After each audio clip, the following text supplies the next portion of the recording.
Does the principle of conservation of energy hold for interference and diffraction phenomenon?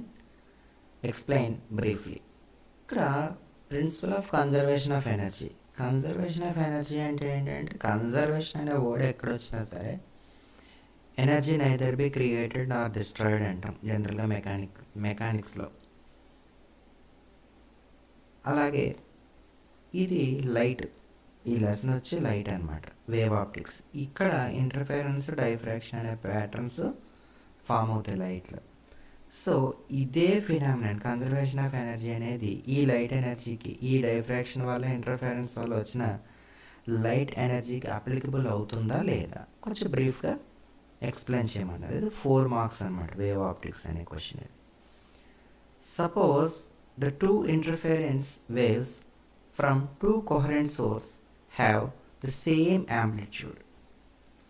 Let I0 be the intensity of each wave.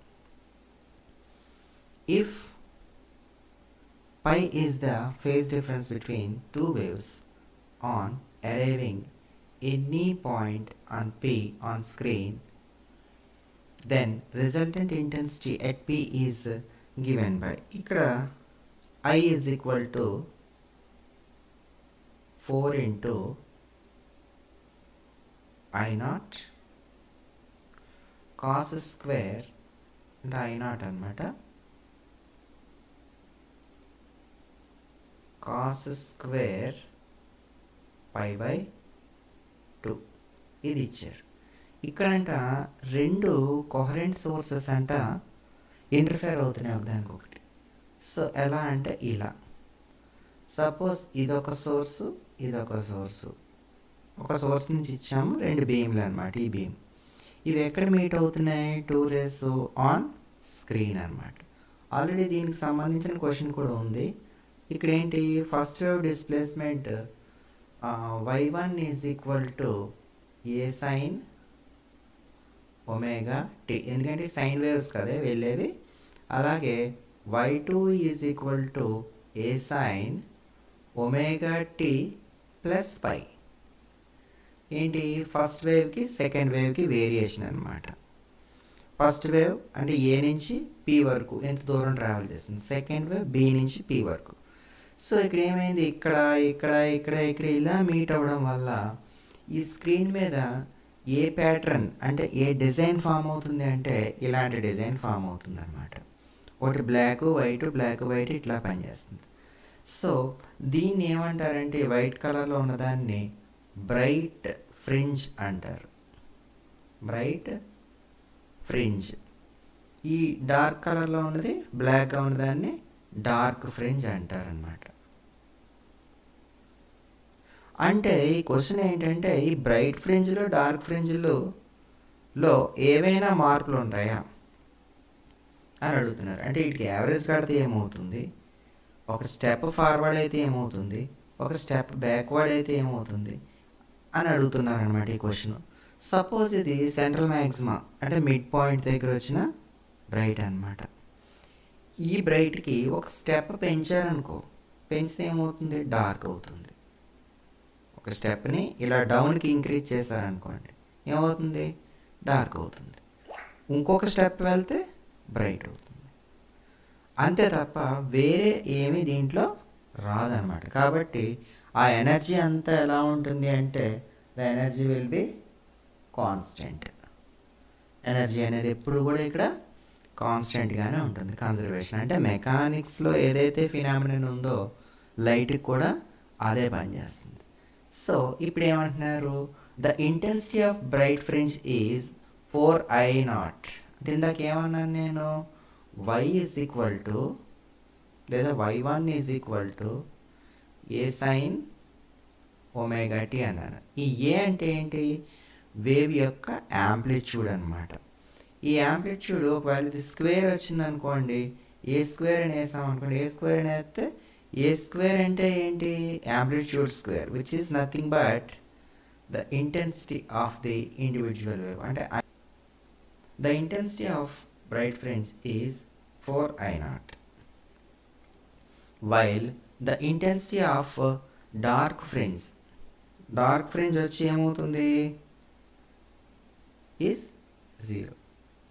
Intense lighting maximum ఉంటుంది బ్రైట్కి. ఇక్కడ the intensity of interference pattern as function of phase of pi between the two waves arriving on screen. ఇందాక 2 waves ఇలా వస్తున్నాయి కదా, ఈ 2 waves arriving అంటే suppose ఇక్కడ అరైవ్ అయ్యాయి అనుకోండి 2 రేస్, ఏమవుతుంది ఏ నుంచి ఓకి ఒక లైన్ వేసాం, బి నుంచి ఓకి ఒక లైన్ వేసాం. వీటి మధ్య గ్యాప్ ఎంత అంటే లైన్స్ సేమ్ డిస్టెన్స్ అనమాట. కాబట్టి వీటికి పాత్ డిఫరెన్స్ ఎంత అంటే 0. ఫేజ్ డిఫరెన్స్ ఎంత అన్నా కూడా వేరియేషన్ ఏం లేదు, దట్ ఈజ్ అది కూడా 0నే. ఈ లైన్ ఎంత పొడవు ఉందో ఈ లైన్ కూడా పద్ధతి ప్రకారం అంతే పొడవు ఉంటుంది. కాబట్టి దీని తిన్నగా ఏం ఫామ్ అయింది అంటే బ్రైట్ ఫామ్ అయింది. సో ఇలా పైకి వెళ్ళే కొలది లేదా ఇలా కిందకి వెళ్ళే కొలది ఈ లైన్స్ యొక్క లెంగ్త్లో వేరియేషన్ వస్తుంది అన్నమాట. దాన్ని మనం ఏమంటామంటే పాత్ డిఫరెన్స్ అంటాం. ఆ పాత్ డిఫరెన్స్ వల్ల డార్క్లు ఫామ్ అవుతాయి అన్నమాట. సో ఇది ఇప్పుడు the average value of this cos square π/2 అంటే ఇక్కడ బ్రైట్ రావాలా డార్క్ రావాలా అనేది ఎవరు డిసైడ్ చేస్తున్నారు? ఈ కాస్ స్క్వేర్ π/2 డిసైడ్ చేస్తుంది అనమాట. సో ఇప్పుడు తీసుకుంటే దీనికి యావరేజ్ వాల్యూ కట్టారనుకోండి, ఏమవుతుంది ఇక్కడ ఈ ఐ ఉంది కదా, ఈ ఇంటెన్సిటీని డివైడెడ్ బై 2 చేస్తున్నాను, 2 పెట్టి డివైడ్ చేస్తున్నాను. ఈ కాస్ వాల్యూ ఒక వాల్యూ సబ్స్టిట్యూట్ చేస్తే ఇక్కడ 4I0/2 4I0/2 2 పెట్టి డివైడ్ చేస్తుంటే నాకు వచ్చే, ఎందుకు ఇక్కడ pi value is equal to 0 పెట్టాను. ఇక్కడ పెట్టినప్పుడు ఏమవుతుంది కాస్ వాల్యూ 1 అయిపోతుంది. దీన్ని 2 పెట్టి డివైడ్ చేస్తే నాకు ఎంత వచ్చింది? The intensity of average, the average intensity is equal to ఇది 2 టైమ్స్ పోతే that is equal to 2I0. అంటే నాకు స్క్రీన్ మీద కనిపించే ప్యాటర్న్ యొక్క ఇంటెన్సిటీ ఎంత ఉంటుందంటే 2I0 ఉంటుందన్నమాట. ఇక్కడ in interference and diffraction light energy is redistributed. ఇంటర్ఫరెన్స్లో కానీ డైఫ్రాక్షన్లో కానీ if reduces in one region producing dark fringe, it increases another region producing bright fringe. There is no gain or loss of energy, which is consistent with the principle of conservation of energy. అంటే ఇక్కడ light energy ఏమవుతుందంటే redistribute అయింది అనమాట, మళ్ళీ distribute అవుతుంది. అంటే dark బ్రైట్గా distribute అయిపోతుంది అనమాట ఆల్టర్నేటివ్గా. అంటే చీకటి వెలుగు ఇలాగా ఒక స్టెప్ ఇంక్రీజ్ అయింది అనుకోండి చీకటిలోకి వెళ్తుంది, అంటే డార్క్లోకి వెళ్తుంది. ఒక స్టెప్ డిక్రీజ్ అయింది అనుకోండి బ్రైట్కి వెళ్తుంది. ఇంకో స్టెప్ డిక్రీజ్ అయింది అనుకోండి డార్క్కి వెళ్తుంది. ఇంకో స్టెప్ డిక్రీజ్ అయితే బ్రైట్కి వెళ్తుంది. డిక్రీజ్ అయినా ఇంక్రీజ్ అయినా జస్ట్ ఒక స్టెప్లో అంటే బ్రైట్ డార్కే ఫామ్ అవుతుంది తప్ప వేరే ఏది కూడా ఇక్కడ ఫామ్ అవ్వట్లేదు అనమాట. సో అది ఇక్కడ ఉన్నటువంటి లాజిక్ అనమాట. ఇక్కడ ఏంటి లాస్ అవ్వట్లేదు, గెయిన్ అవ్వట్లేదు, ప్యాటర్న్ అనేది ఫామ్ అయిపోయింది. బ్రైట్ డార్క్ ఆల్టర్నేటివ్గా బ్రైట్ వస్తుంది, డార్క్ వస్తుంది, అంతే అనమాట. సో ఇది 4 మార్క్స్ క్వశ్చన్.